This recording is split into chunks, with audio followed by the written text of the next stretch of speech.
Hey, my name is Travis Stansell. Was born in Seattle. I grew up in Tukwila, Washington. I have a mom.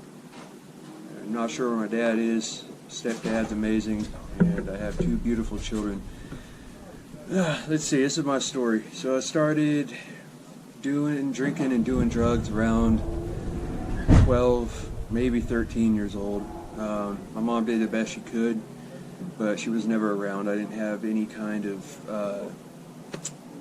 really didn't have any kind of rules. Food was always on the table and bills were paid, but I just had way too much freedom. So curiosity in a sense killed the cat. So like I said, I started drinking and doing drugs when I was 12. I turned 35 here in a couple months, and let's see. What's today's date?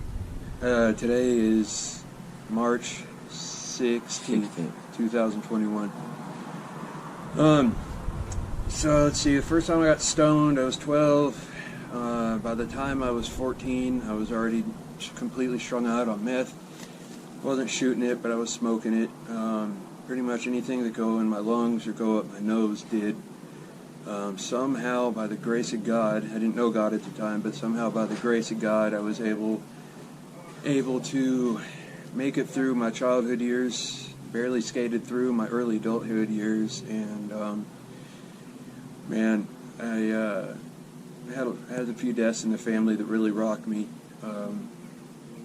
Like I said, Mom did the best she could. Pops wasn't ever around, so I pretty much just had a free-for-all.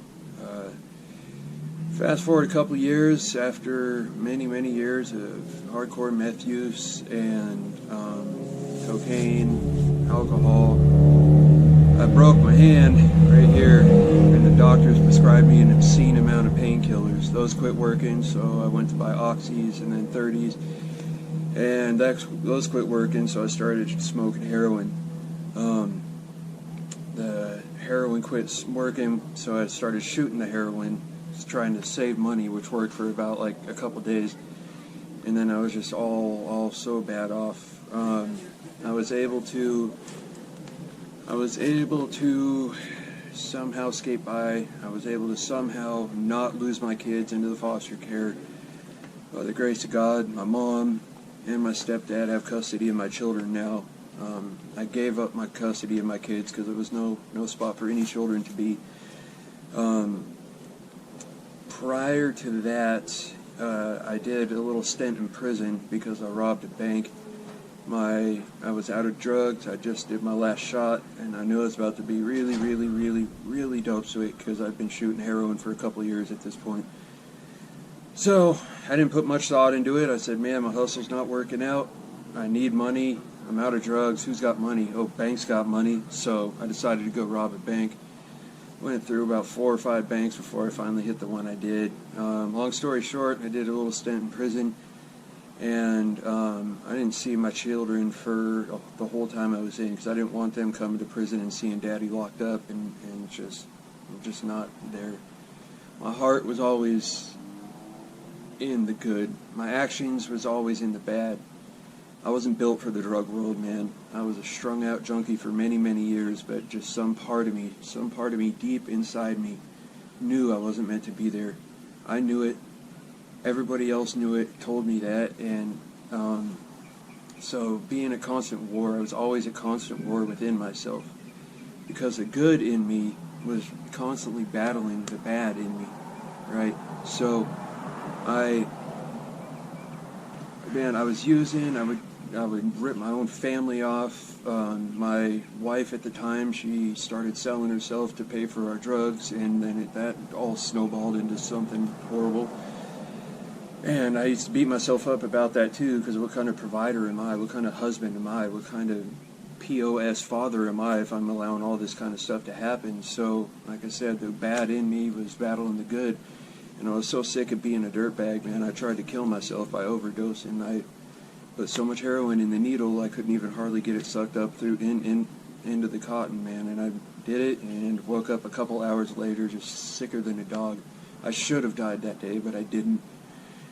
All right, so fast forward a couple months later, I ended up getting arrested for the last time, which was May 24th of 2019 was the last day I used. So I'm knocking on the back door, 2 years sober now because of God. Praise God. I get goosebumps on this one. So going in, I don't know if any of you guys know what a heroin detox is like, especially after shooting it for years and years and years on end, and all of a sudden, snap of a finger, you got to do a cold turkey detox.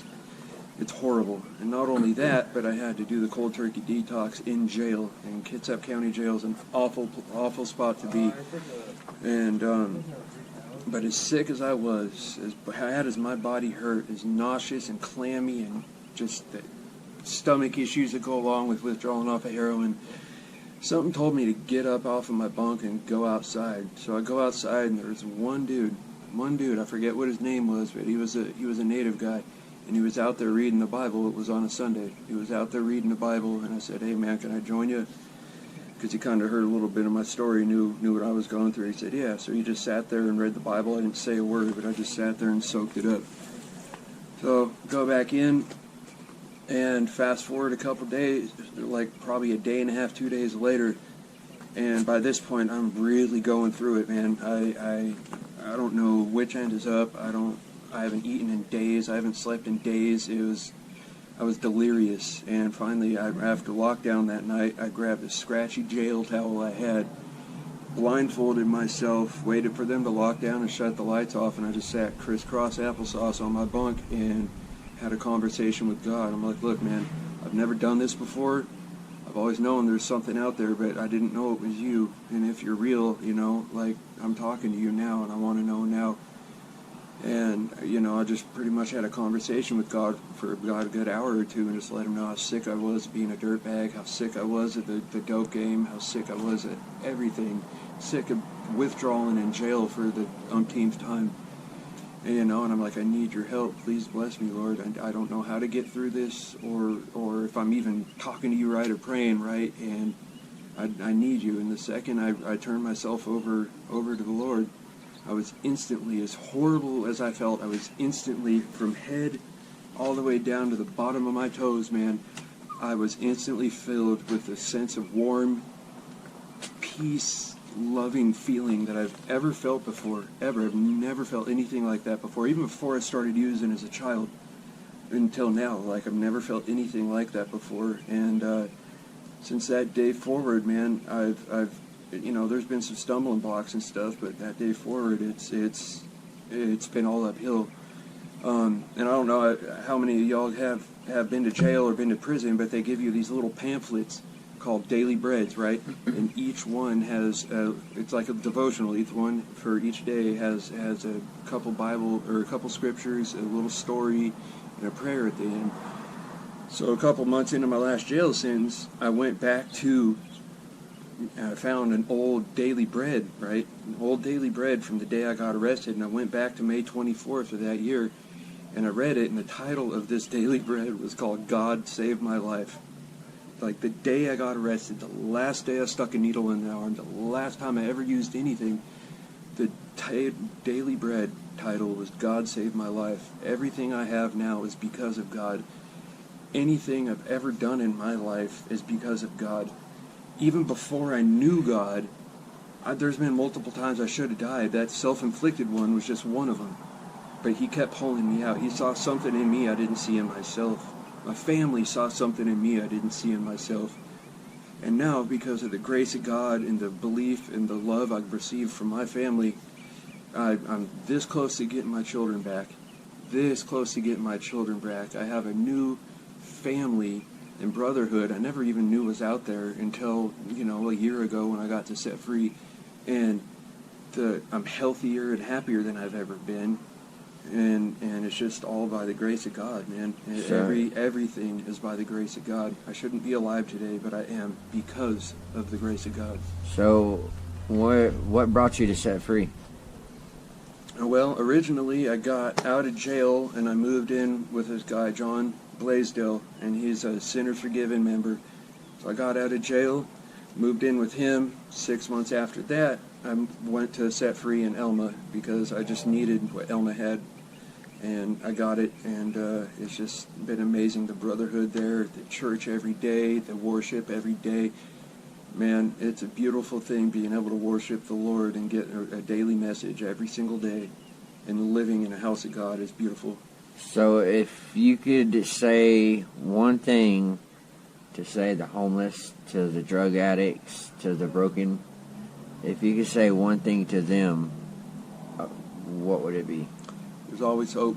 As long as you got a breath in your lungs, man, there's always hope. Whether you're male or female, old or young, black, white, Mexican, Indian, it don't matter. As long as there's breath in your lungs and there's light in your eyes, there's a chance to make it better. I was a homeless heroin addict for many years, and look where I'm at today. You know, I bulked back up to 260 pounds, this close to being a father again. Like, there's always hope. I promise you, there's always hope. Always. Praise God. So this is the story of Travis. He's a man of God, a humble man. A good friend of mine. And by the way, I'm James Frederick Merritt. But this is the story of Travis. God bless you all.